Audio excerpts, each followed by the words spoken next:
अब पढ़ेंगे एक्सरसाइज 7.2 का क्वेश्चन नंबर 11 है ना। तो क्वेश्चन नंबर 11 को देखिए किस टाइप से बनाया जा रहा है, अब समझिए।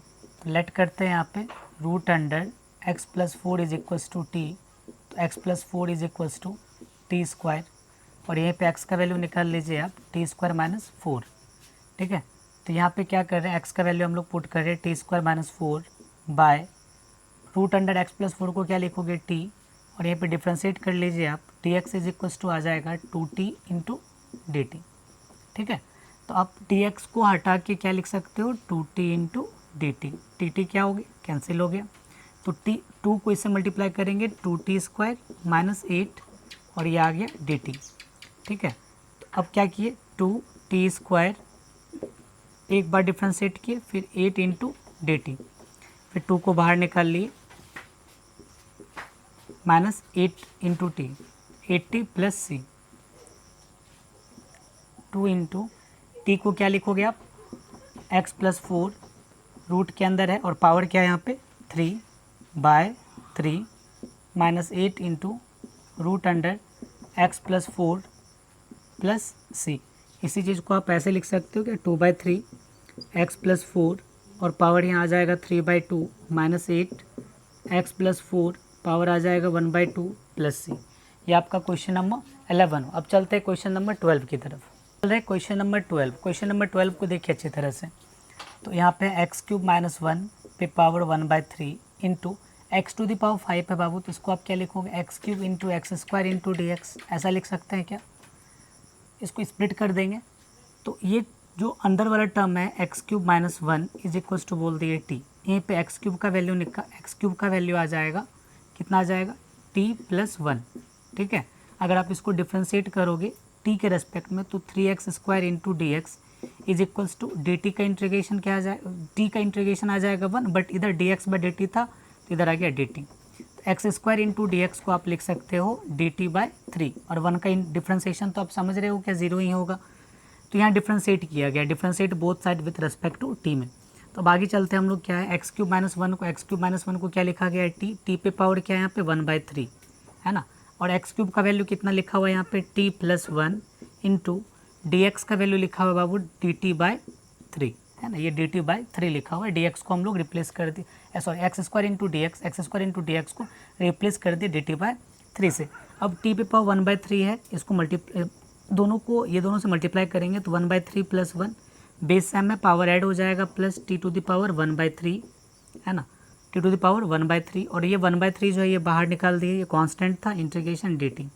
अब समझिए बात को, 1/3 है तो 1/3 को बाहर निकाले। अब इसी चीज़ को हम सॉल्व करके लिख रहे हैं यहाँ पे, अभी सिर्फ सॉल्व करके लिखा जा रहा है। यहाँ पे आ जाएगा 4/3 इंटू डी टी और प्लस, और इसी चीज़ 1/3 तो सबके साथ मल्टीप्लाई, तो इसको साइड कर दीजिए, 1/3 दोनों के साथ मल्टीप्लाई, और यहाँ पे टी पे पावर 1/3 इंटू डी टी और इसका फिर इंटीग्रेशन।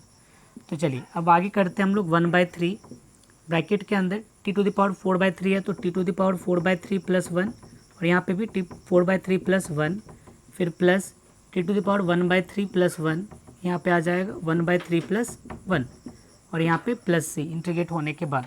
अब आगे देखिए क्या है यहाँ पे, तो 1/3 है तो यहाँ पे तो लिखोगे आप 1/3, टी का वैल्यू कितना है यहाँ पे, टी का वैल्यू लिखे हुए हैं x cube minus 1, x cube minus 1, x cube minus 1, और यह दोनों को अगर सॉल्व करोगे तो कितना आ जाएगा 7/3, और यहाँ पे भी आ जाएगा बाबू 7/3।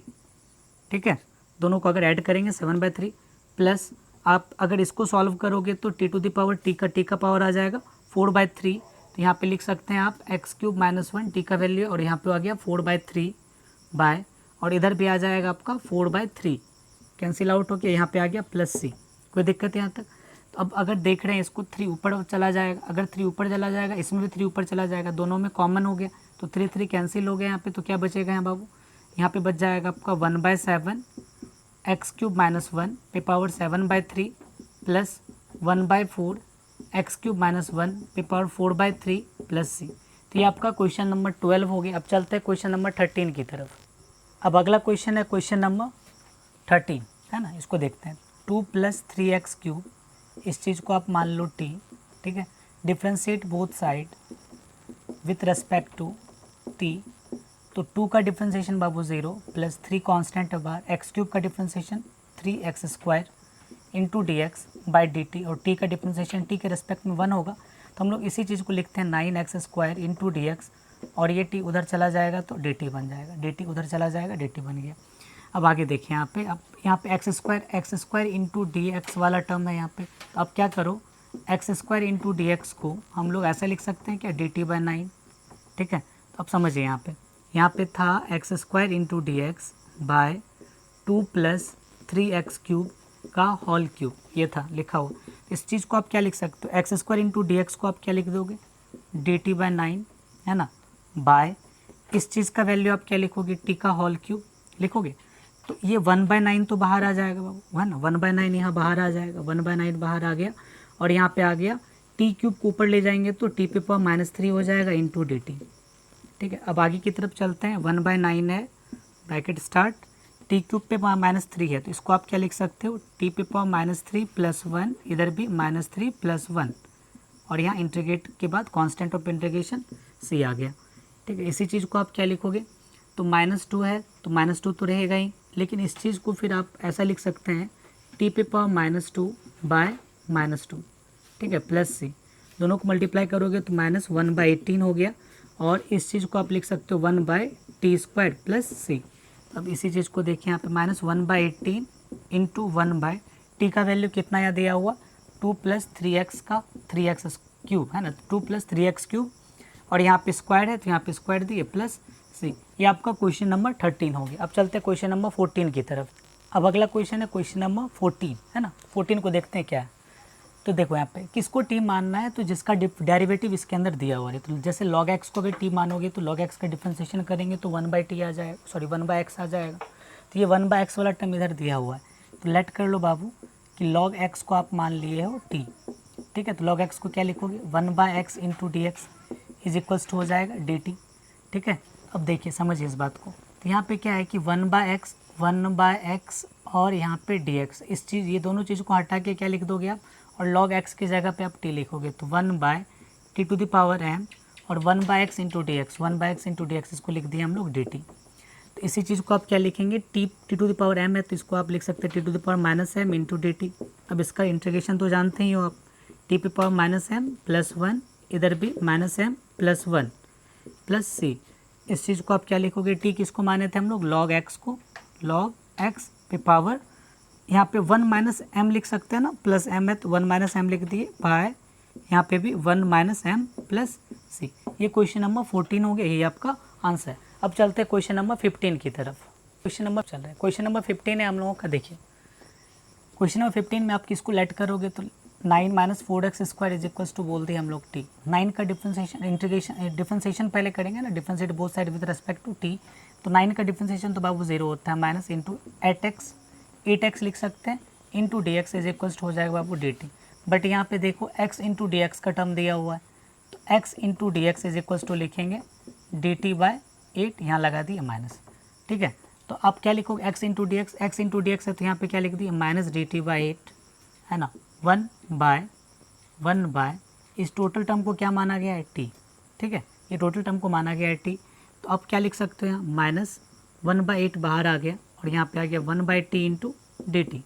तो -1/8, 1/t का इंटीग्रेशन होता है log mod of t plus c, -1/8 log mod of t। t का वैल्यू कितना दिया हुआ बाबू, t का वैल्यू कितना दिया हुआ, t का वैल्यू दिया हुआ 9 - 4x² प्लस सी। तो ये आपका फाइनली आंसर हो जाएगा। चलिए अब अगले क्वेश्चन चलते हैं, क्वेश्चन नंबर 16। चलते हैं क्वेश्चन नंबर 16 की तरफ।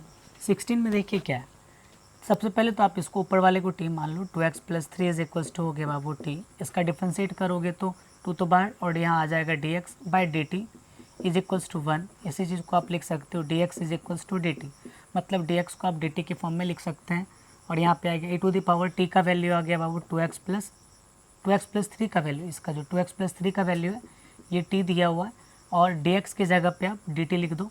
e⁻t का डिफ्रेंसिएशन भी e⁻t होता है, और e⁻t का इंटीग्रेशन करोगे t के रेस्पेक्ट में तो e⁻t ही होगा। तो इसका जो इंटीग्रेशन हो जाएगा e⁻t + c, और यहाँ पे 2 आगे आएगा, ठीक है। x का डिफ्रेंसिएशन dx/dt आ गया, और 2 को आगे रखेंगे, यहाँ पे भी 2 आगे आएगा, तो dx इज इक्वल्स टू कितना आ जाएगा, dt/2 आएगा, ठीक है। तो यहाँ dt/2 दे दिए, ठीक। तो यहाँ पे e to the power t का तो e to the power t है, ये कांस्टेंट 1/2 बाहर आ गया।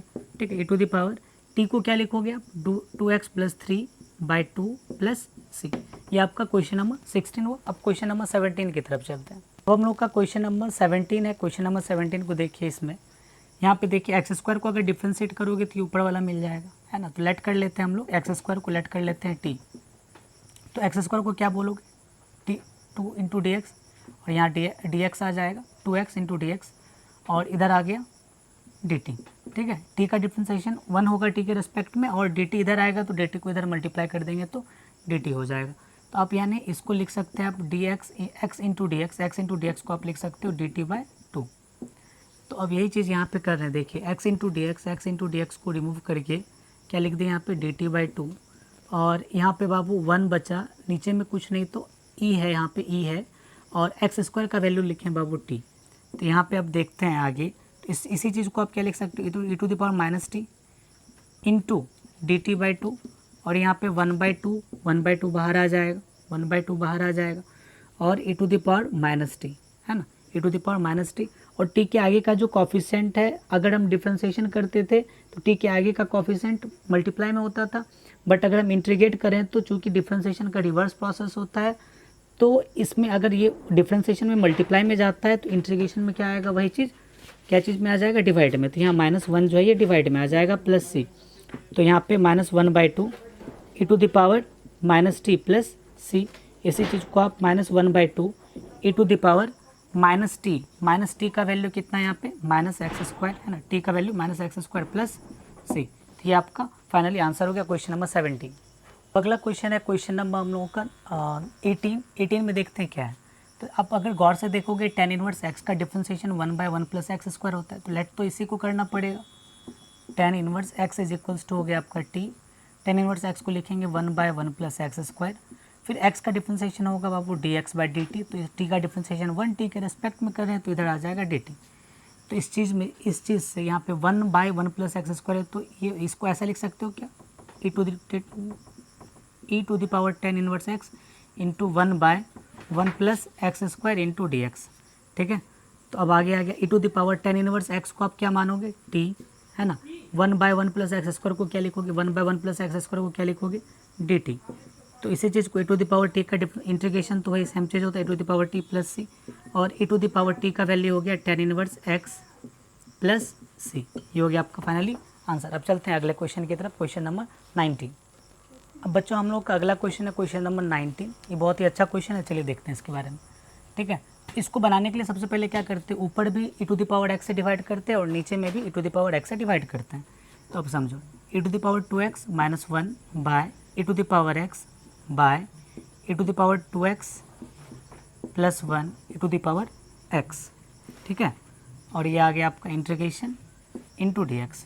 तो आप इसको स्प्लिट कर सकते हो ऐसे e to the power 2x by e to the power x -1 by e to the power x, है ना, बाय इस चीज़ को लिख सकते हो e to the power 2x by e to the power x plus 1 by e to the power x into dx।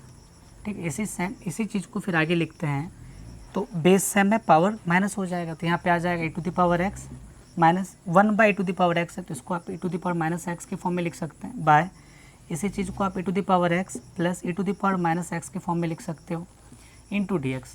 तो let करते हैं बाबू e to the power x plus e to the power -x is equal to, इसको बोल दिए t, क्योंकि इसका differentiation करने पे, इसका डेरिवेटिव करने पे ऊपर वाला आ रहा है, तो e to the power x का डिफ्रेंशिएशन तो वही आ जाएगा, फिर plus e to the power x का डिफ्रेंशिएशन वही सेम चीज़, बट x के आगे का कॉफिशिएंट आगे आता है -1, और यहाँ पे आ गया फिर x का differentiation dx is equal to dx/dt।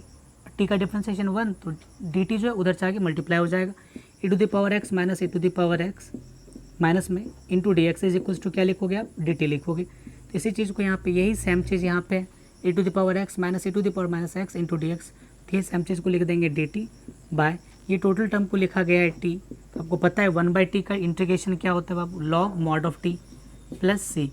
तो लॉग मॉड ऑफ t का वैल्यू कितना है बाबू e to the power x plus e to the power -x, है ना, मॉड प्लस c। तो ये आपका फाइनली आंसर हो गया क्वेश्चन नंबर 19 का। अब चलते हैं क्वेश्चन नंबर 20। हम लोग चलते हैं क्वेश्चन नंबर 20 की तरफ। क्वेश्चन नंबर 20 में क्या है देखिए, सेम इसी टाइप का क्वेश्चन पिछले जैसे बना है तो उसी टाइप का क्वेश्चन है। अगर आप इसको डिफ्रेंशिएट करोगे तो ऊपर वाला मिल जाएगा। तो लेट करते हैं हम लोग e⁻² plus e⁻² is equals to आ गया है, इसको लेट कर लिए t, ठीक है। तो आप e⁻² को अगर डिफ्रेंशिएट करोगे तो वही सेम चीज़ आ जाएगा, बट x के आगे का जो कॉफिशेंट है वो मल्टीप्लाई की फॉर्म में आगे आ जाता है, ठीक। बट अगर इसको इंटीग्रेट करते हैं तो इंटीग्रेट में ये 2 डिवाइड में आ जाता है, ठीक है। प्लस और e⁻² है तो वही आ जाएगा, बट इस x के आगे का जो कॉफिशेंट है -2 आगे आ गया, ठीक है। और इधर आ गया dx इज इक्वल्स टू आ गया dt। तो आप 2 कॉमन कर लो यहाँ पे e⁻² plus minus minus e⁻² is equals to dx is equals to आ जाएगा dt एंड इंटू dx। तो अब यहाँ पे इसी चीज़ को आप लिखोगे e⁻² minus e⁻² into dx is equals to आ जाएगा dt/2, ठीक है। तो अब सेम चीज़ यहाँ पे e⁻² minus e⁻² into dx is equals to dt/2। इस चीज़ को रिप्लेस करके हम लोग यहाँ पे लिखते हैं हम लोग बाबू dt, एक अगर समझ में नहीं आ रहा तो ऐसे लिख देते हैं e⁻² minus e⁻² into dx by e⁻² plus e⁻² ये आ गया। तो अब आगे क्या लिखोगे e⁻² minus e⁻² into dx को लिखोगे आप dt/2 बाय, इस चीज़ को आप t माने थे तो t लिख दिए यहाँ पे। तो अब देखिए यहाँ पे 1/2 बाहर आ रहा है, वहाँ 1/2 बाहर आ रहा है और यहाँ पे आ गया 1/t इंटू dt। तो आप 1/2 को तो 1/2 लिख दी, 1/t को लिख देंगे log mod of t plus c, है ना। तो 1/2 into log mod of t, t किसको माने e⁻² plus e⁻² plus c को, ठीक है। तो आपका ये फाइनली आंसर हो गया 1/2 log e⁻² plus e⁻² plus c। ये क्वेश्चन नंबर 20 का।